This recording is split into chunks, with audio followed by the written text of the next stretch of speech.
In verse 31, John writes this. He says, "So Jesus said to the Jews who had believed him, 'If you abide in my word, you are truly my disciples, and you will know the truth, and the truth will set you free.'"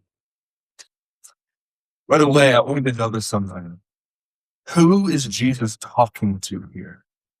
Because again, like I just said, 2 days prior, during the feast, this would have been a collection of bystanders, thousands of random people who have gathered to hear whoever is teaching in the temple. But John lets us know that this is not just some random collection of people. Instead, this is a specific group. You read in the beginning of verse 31 these words. He says that Jesus was speaking to the Jews who had believed him. Now, what does that mean? If you go one verse prior, verse 30, you'll see exactly what that means. Verse 30 reads like this: "As he was saying these things, many believed him." Here's what we're seeing. And again, there's a lot of context, but bear with me to set the scene for us. It's going to do a great job, I think, of helping us understand the rest of this conversation. Over the course of a week, you have many people who have gathered and they've heard Jesus teach. They've heard what Jesus has to say, but they haven't just heard him teach, they've heard his response to opposition.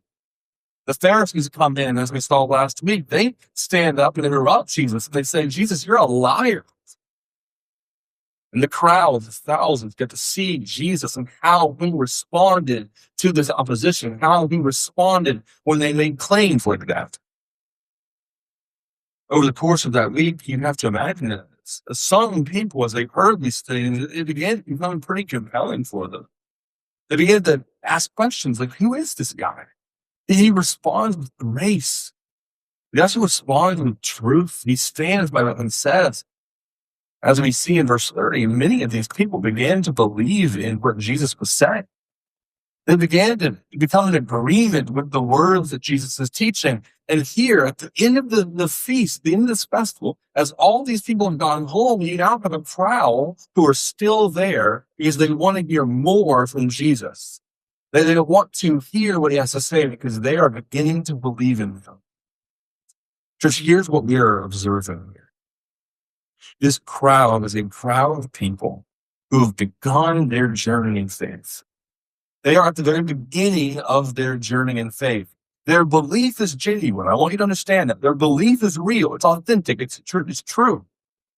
But it's a baby faith. It's brand new. It's at the very beginning of their belief. And that's an important detail to note, because what Jesus says to this crowd, he says it because he knows they are brand new to believing in what he has been teaching. In fact, the very first words Jesus teaches here directly connect to them being brand new believers. He's giving them the next steps into growing into more mature believers. By the way, this is very relevant to you and it's very relevant to me. Because if you're here, like I think you are, to grow in your relationship with Jesus, to grow in your maturity in your faith, as our mission statement would suggest, to be refined, to be more like Jesus. If that's why you are here, and I hope it is, then what Jesus tells this crowd should resonate with you. You should want to hear these words because it's the very reason why we gather, to deepen our understanding and deepen our relationship with Jesus. And so what does he say to this brand new crowd of new believers? I read it for us already, but I'll read it one more time. Here's how he begins the conversation. He says, "If you abide in my word, you are truly my disciples." In other words, like in paraphrase that, here's what Jesus is telling this crowd. Your belief is good. It's genuine. It's true. But if you truly want to be one of my disciples, then your belief, your faith must go beyond just simply believing. You must begin to abide in. There's another layer here that Jesus is presenting. This belief is great. This start is great. But if you want it to grow, if you want your maturity to grow, then it must go from just simply a belief, and it must become where you are abiding in me. Now, I'll explain what that means in just a moment. We'll get there in just a second. But before I do, I wanted to set the tone here, Because what Jesus just said, when he tells this crowd, if you abide in my word, and do my disciples, what he is saying here reveals the major issue with this crowd of people. He actually reveals the problem that we'll see over the course of this conversation. And the problem is this. I think it's a problem that's still relevant today. The problem for this crowd is that their belief in Jesus was built on a foundation of emotions, not on a foundation of truth. In other words, over the course of that week, when they've heard Jesus teach, and they've heard what he said, they have built what they believe on how they felt about his words. Maybe they heard him rebuke one of the Pharisees. And then their individual didn't like the Pharisees either. So they're like, yeah, that's Jesus. I like that guy. I like what he's saying about the Pharisees. I should stick around and listen to him. I'm about him. I'm into that. Maybe at some point he was teaching and the thing he said resonated with someone. And I said, yeah, I'm interested in him. I'm believing what he's saying. In other words, this crowd have joined because they believed in what they had heard. They had come into agreement with Jesus. Their feelings aligned with the teachings that he had presented. There's just one problem with that. This, as the primary foundation of our faith, is an incredibly weak foundation. If our emotions and how we feel is the foundation for why we believe, we've built our faith on a very weak foundation. By the way, I don't have to even explain it to you for you to know why it's true. Because you've felt it in your life before. A foundation built on emotions is a dangerous foundation because, as you know, emotions change. Emotions shift. And if you're determining what is true in your life based on how you feel in a moment, well, then what happens at the very next moment when those feelings change? Does that truth change with those feelings? How do you determine what is true if everything is built on how you feel? Because feelings shift and truth should not change with how we feel in moments. This was the problem this crowd was dealing with. Their belief in this moment was built on how they felt. And it's a dangerous foundation to build. This week I wrote an article that was discussing research done by a group called Barna Research Group. And Barna did an interesting study back in 2002.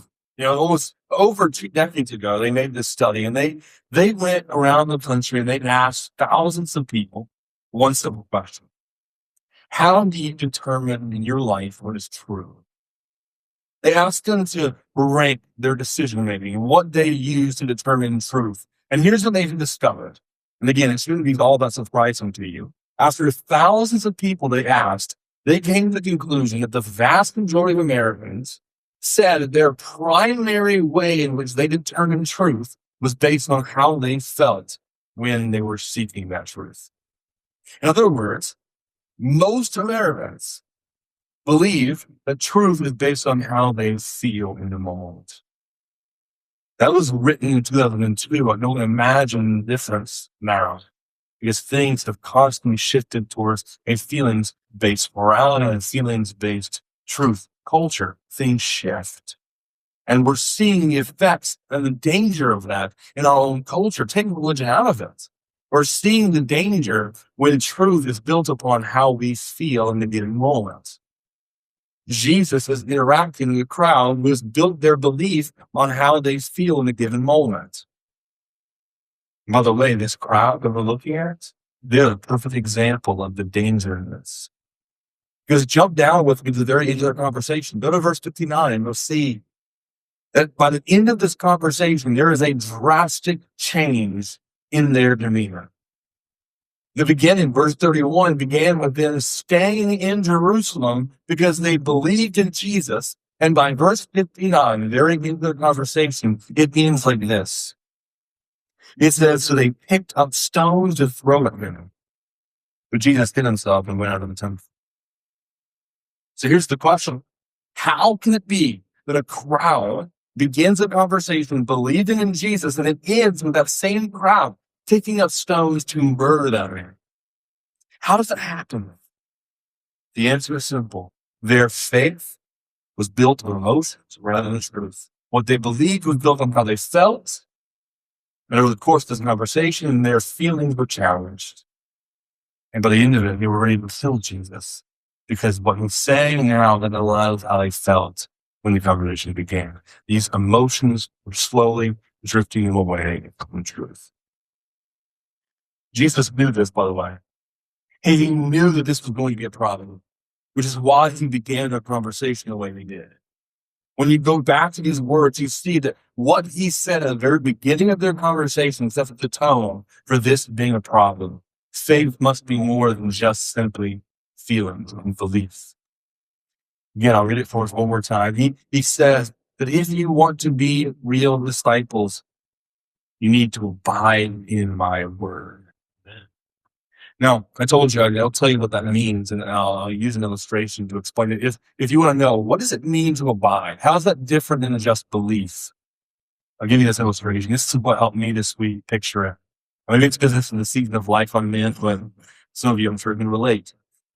This week I thought about what it means to abide, and if you go to John chapter 15, you'll see Jesus use the same word when he's talking about how he's the vine and we are the branches. And then when you look at that illustration, you'll see, a clear description here. Branches need the vine to live. Branches are attached to the vine. It's a great illustration. That's why Jesus used it. It's a great illustration. But I sat down in the living room this week and reflected on that word, abide. I couldn't help but think about my current life, which is my daughter, Finley. And I thought about how Finley has her entire life existed abiding in my wife, Lee. Especially in his first 9 months when she was in the womb. While she was in my wife's womb, she abided completely in Lydia. That umbilical cord gave her breath, and it gave her food, gave her nutrients, it gave her everything she possibly could have. It came from Lydia alone. Finley wasn't, clocking into a 9 to 5 in the womb. She wasn't leaving and doing her own thing and went back to abide in my wife's womb. She didn't come in once a week to just kind of hang out for an hour or two. She's always there. It's a constant thing. And I like this illustration because it reveals, I think, why abiding matters. And that is, it requires trust. Think about it this way. Lydia, when she first had a family, when Lydia was in the womb, she did everything she possibly could to research how she could take care of Finn the best she could. She bought prenatal vitamins. She began to have a certain diet based on what was best for the baby. She began to exercise and do certain stretches, doing everything she could to make sure that Finley was healthy. Again, for Finley, this was a great thing. She's completely dependent upon Lydia, and Lydia's doing everything she can to care for her in the womb. Now, she's about to turn 1 year old, and she's a healthy, great baby. And I attest all of that to Lydia's planning and her work as she cared for her in the womb. On the other side of the spectrum, however, unfortunately, you have situations where you don't see this happy ending. I don't even bring down the emotion here for a moment, but this is important to see. There are times where mothers do not take that care. They drink heavily during pregnancy, they smoke, and they eat poorly. And we know what happens. You see the effects on a baby. Their entire lives are changed because their mother did not care for them the way they should the womb. Both of these babies experience the same thing. They abided fully in their mothers. They trusted their mothers. This shows the danger, or at least the fear of what it means to abide. You must fully trust. A baby is fully trusting their parent as they're in the womb. And by God's grace, many times that ends up being a good thing, but sometimes it doesn't. And the same is true when you abide in anything. When you're fully dependent upon something, you're abiding in it. And Jesus has done this proud that if you want to be really my disciple, it goes beyond just a simple temporary agreement in what I'm saying. You must fully abide in me, fully depend upon me. Trust me. Where I go, you go. What I do, you do. What I say, you say. That's trust. Because you're not picking and choosing what you want to say. You're not picking and choosing what you want to believe. You're not picking and choosing on what you do. You are no longer the one in control. That's the idea of abiding. And sometimes, by the way, if no one's ever told you this, you need to know it. Sometimes that's going to go against your feelings in the current moments. Your feelings may lie to you. Your emotions may dictate in a direction that's going to align with the word, doesn't align with Jesus. This is why abiding is so necessary. This crowd believed in what Jesus was saying in that moment, but ultimately in the conversation, they were ready to kill them because they were not abiding in Jesus. They were simply in the moment agreeing with him.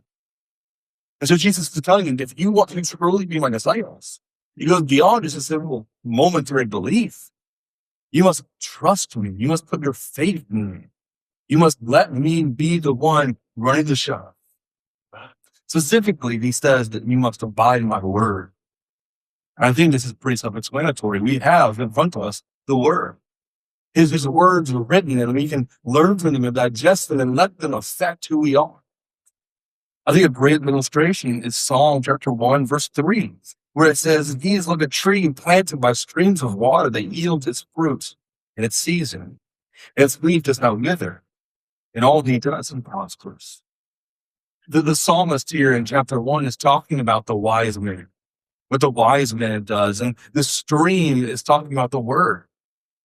That wise men are like a tree planted next to a stream, constantly receiving the flow, constantly receiving the nutrients from the stream.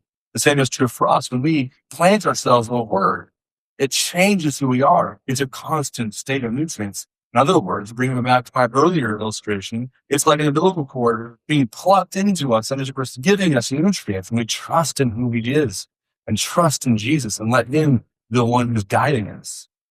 So no longer our beliefs shaping who we are. It's Jesus, what is true. In fact, that's the main point. The question you should be asking yourself is, why does it matter if I abide in Jesus? And he gives us the answer. He tells them very clearly that if you abide in my word, you are truly my disciples, all fun and good. Why do I want to be a disciple? Because it will then tell you, you will know the truth, and the truth will set you free. Again, think about this. There are times in which truth is not going to align with how we feel in the moment. And so Jesus is telling his crowd that if you want to know the real truth and not your momentary, what you feel to be true, abide in me. Let me be the one who the shut. Let me be the one making your decisions. Let me be the one that is guiding your life, and you will see the real truth, because no longer will you be guided by you and your feelings. You'll be guided by the one who knows the truth. And as he says, the truth will set you free. Just these first two verses gives us a beautiful picture of what Jesus has come to do. The church, let me tell you, this crowd who has heard these words firsthand, they were so blinded by how they felt that not only did they not see the truth, they were offended by it. Look with me to the rest of this passage. Go to verse 34, or verse 33, and see what I mean. They are blinded by their feelings to the point where they cannot see truth. Jesus just tells them, hey, be my disciples, abide in me, you will receive the truth, and you will be freed by it. And here's what they respond. Verse 33, it says, we are offspring of Abraham and have never been enslaved to anyone. How is it you say you will become free? There's two things they do here that I think are worth mentioning. Two flaws in their logic. Both of them are built on the same problem. Their emotions are blind from their judgments. The first thing they do here is they fatally acknowledge that their pride has blinded them in their lineage and who they think they are. And again, they say, we are offspring of Abraham. What does that mean? They're basically saying, Jesus, yeah, all the stuff we're saying is nice, but we're good. We're sons and daughters of Abraham. The blood inside of our bodies is the blood of Abraham. We're good. God loves us. We're his chosen people. You see the pride in that? Jesus, you're saying some good stuff, but remember who you're talking to. We're the sons of Abraham. We don't need anything new because we're his people. He loves us. They're so blinded by who they are, by their emotions, by their pride in being the sons of Abraham, that they're completely unaware that Jesus is offering them the real solution. Not the blood of Abraham, but his own blood, which he's going to talk about later. So again, they're blinded by their emotions. They cannot see the truth. The second problem, which has been the same issue, is that they cannot understand what he means by the truth will set you free. That they cannot see the truth in that statement. They take it very literally because they're so blind they cannot read between the lines. Remember, here's how they respond to that. We have never been enslaved to anybody. Again, in other words, to paraphrase, what are you talking about, Jesus? We're not enslaved. No one has enslaved us. We're free. The Egyptians no longer have us enslaved. So what is this truth you're talking about? How is it that we're going to be freed? What are we getting freed from? Again, they cannot see the problem. Their emotions are driving their beliefs, and it's taken them away from the truth of Jesus and down their own path. It's a fatal flaw.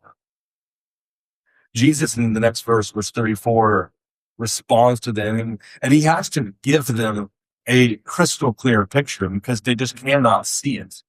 And in verse 34, it says that Jesus answered them, "Truly, truly, I say to you, everyone who practices sin is a slave to sin.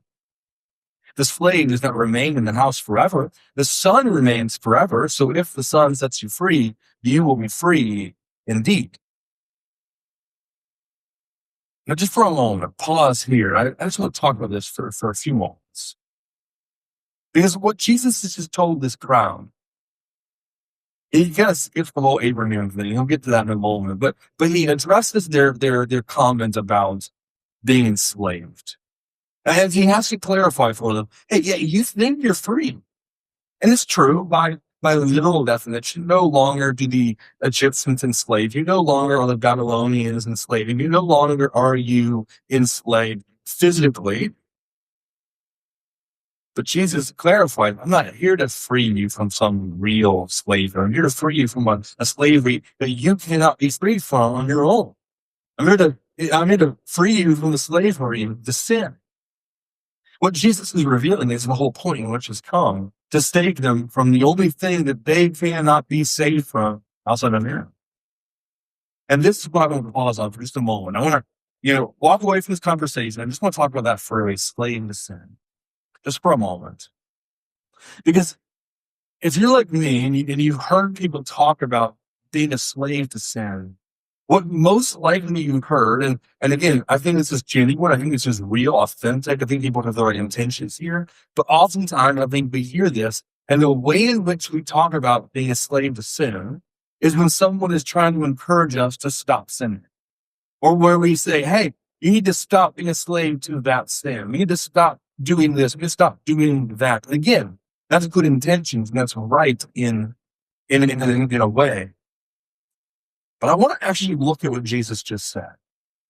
Because I think when we look at it in context, when we look at what he just said and how he said it, it reveals the very meaning of the text. It actually reveals what he's trying to communicate, which, by the way, is a much more glorious message. Ask yourself a question, and it's just a logical one. When's the last time you heard of someone free themselves from slavery? I mean, in our own country, we fought an entire war over trying to free people from slavery. If they could just free themselves, then wouldn't they have done that? No, it took an entire war to change the landscape to free them. Today, we actually have more slavery today than we ever have in the history of our world. Why don't they just free themselves? And if they can just do it, they can white knuckle their way out of it, then why don't they just free themselves? Why do you think Jesus used the language slave to sin? Because the point isn't to free ourselves. The point is you're a slave. You're unable to free yourself. It's something that you can't do on your own. Now, again, bear with me. I'll explain the rest in a moment. But what Jesus is saying here is not about us just white knuckling our way into a right relationship. He's not just white knuckling our way out of an issue with sin. He's talking about the ultimate problem of our sin nature. It was a problem of our sin as a whole. He's explaining to them, hey, you're sitting here, you're thinking about how you're not enslaved by the Egyptians, but I'm telling you, your master is far worse than Pharaoh. Your master is sin, and you're never going to be free unless someone comes and frees you. You're never going to have these problems solved if you sit here and think you're not actually enslaved. And then when you look at what he says next, it's clear what he's trying to say. The slave does not remain in us forever. The son remains forever. So the son sets you free, you'll be free indeed. What's he talking about? Himself. He's the son that is in the home. He's the son that has the ability to free his people. And so when we hear this phrase, slave to sin, the glorious message here is that we were enslaved and we were unable to be saved unless someone came to save us. And by God's grace, he came and freed his people. Glory to God for that. It's not about us and what we do. It's about the glory that God receives because he's the one that came and did it. We were slaves and now we're free because he has freed us. Now the question you should ask yourself is, if I'm free from sin, then why do I keep sinning? And that is the question that we should be asking. When we talk about being a slave to sin, I want you to understand there's a word for this. It's what we call original sin. Original sin is the sin that we are born with. That we're born in an unrighteous world. Because out of being sin, we live in a sinful world, which means we're born into a sin nature. Jesus is talking about how we are enslaved by the sin nature. We're born into slavery and bondage. And so when he frees you, it may feel like nothing's changed. When you give your life to the Lord, it may feel like nothing's changed. You still may be dealing with the same sinful acts you've dealt with your entire life. That's not the point. The point is Jesus has freed you from sin being your master. You no longer are enslaved to sin. That doesn't mean we don't sin. It means we're no longer enslaved to sin. That's what we call original sin. Now, personal sin is a different issue. Personal sin is what you and I do daily when we choose to rebel against God. And the Bible has plenty to say about personal sin. For example, Ephesians 5:8. Paul writes here, he says, for at one time you were darkness. In other words, at one time you were a slave to sin. But now when you are the light of the Lord, now you have been freed from your slavery to sin. And then it's a simple declaration, go and walk as children of light. So Paul makes it clear. We're no longer supposed to just live as sinners. We're no longer called to just go and do what we've always done. There's an active call to repentance, an active call to turning away from our sinful horrible lives and turn to Jesus. But I don't want you to think that somehow it's up to you for salvation. When we talk about being a slave to sin, the beauty of it is that Jesus came to free you. You've been freed by him, and now you live a life where you're no longer in bondage to sin. And you can begin to live for Christ other than your old master, which was sin. What Jesus is communicating to this crowd is the truth that he has come to save. I don't want us to miss that. This isn't about us, it's about him, what he's come to do. So when you go back to our conversation, you see that they continue to go back and forth. And then here's what Jesus says next. He first, in verses 34 and 35, he addresses their slavery statement. And now in verse 37, he addresses their Abraham statement. Verse 37, it says, I know that you are offspring of Abraham, yet you seek to kill me because my words find no place in you. Note what it says here in verse 37, it's important to see. I know that you are offspring of Abraham. He's affirming the truth. They are sons of Abraham. They are born into the bloodline of Abraham. It is also addressing the problem that they are not actually hearing the words he says. He says, yet you seek to kill me because my words find no place in you. My words are not landing on you. That's important because the next thing we see, he directly connects that. Verse 39, it says, they answered him, Abraham is our father. Jesus said to them, if you were Abraham's children, you would be doing the works Abraham did. But now you seek to kill me, a man who has told you the truth. that I heard from God. This is not what Abraham did. You are doing the works your father did. So here's what's playing out. That's a lot. Here's what's playing out. The people say, hey, Jesus, we're good. We're all right. We're sons and daughters of Abraham. The blood in our veins is Abraham's. We're God's people. Don't worry about us. And Jesus says, yes, you're correct. You are God's people. However, you're not acting like it. Yes, technically you're the offspring of Abraham, but you're not really acting like Abraham. I like how he ends it here. He kind of alludes to them having a different father. Yes, technically you're Abraham's children, but your character doesn't align with Abraham. Your character aligns with a different father, and he'll explain that in a moment. But he's setting the tone here. Yes, by definition, you are who you claim to be, but there's something missing. You're not really living up to the standard of being Abraham's children. And then he again questions their lineage. He says, yeah, you are Abraham's children. However, there's something missing. You're acting like your real father. And then go to the beginning of verse 41. See how they respond to Jesus. I want you to read the words, because Jesus has just made a claim. Hey, you're not acting like the father Abraham. You're not living up to the standard of his character. And they respond to him with what I can only interpret as a personal attack. They're not only offended anymore, they are outright angry. And at the end of verse 41, it says, but they said to him, we are not born of sexual morality. What could they be saying there? Well, who do you say they're talking about? I'll put it this way. Here's what we're seeing. Jesus is questioning that they're living up to Abraham's standard. And they say, well, we're Abraham's children. He says, well, maybe you're kind of acting like someone else's children. And then the Pharisees look to him and they say, Jesus, we weren't born of sexual morality. Someone here that was. Somebody here as a parent, as a father that we're unaware of. They're talking about Jesus. They're talking this rumor of who Jesus' real father is. Because they all know it wasn't Joseph. This isn't just like a rumor we hear today. Back then they knew it too.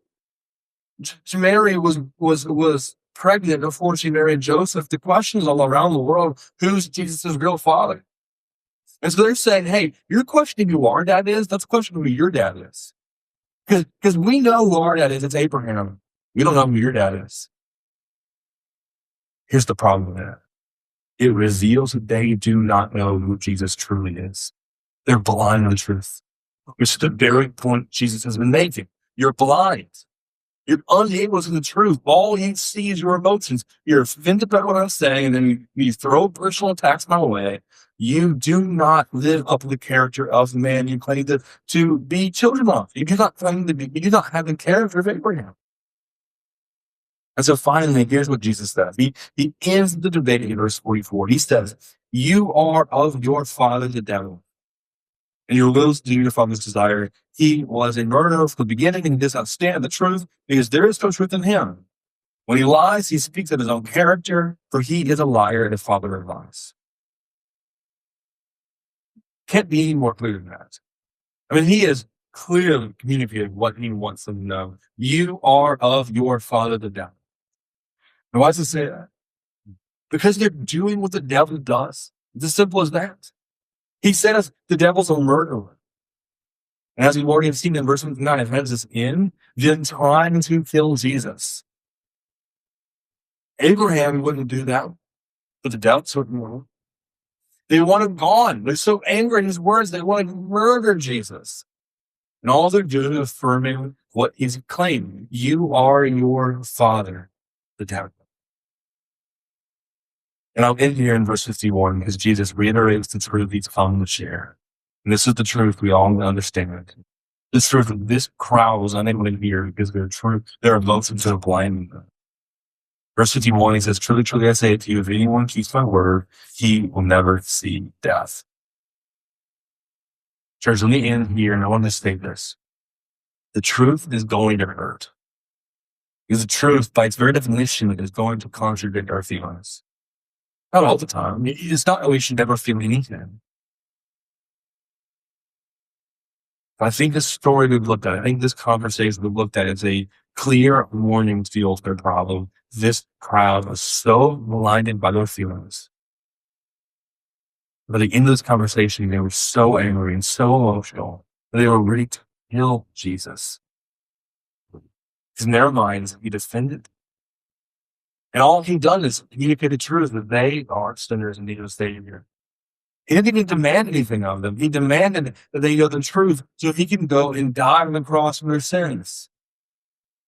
They're so offended by the truth.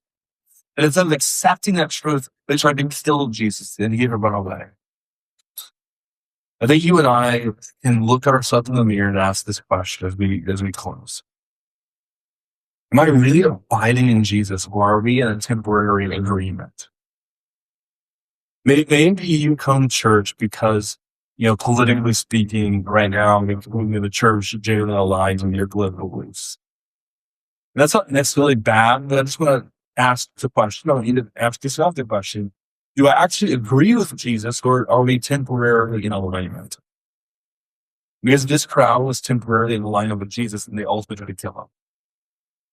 Maybe you're here because you have young kids or you have a family, you want to live in a Christian household and everything seems good, and you're in temporarily alignment with Jesus. But when we start talking about real issues, is it a temporary agreement, or is it an abiding in him with this relationship? Because what Jesus makes clear, I think everyone else needs to know, is that a simple temporary agreement with Jesus is not going to cut it when it comes to real discipleship. This crowd is a perfect example of that. I think for all of us, we need to remember that as we leave here tonight.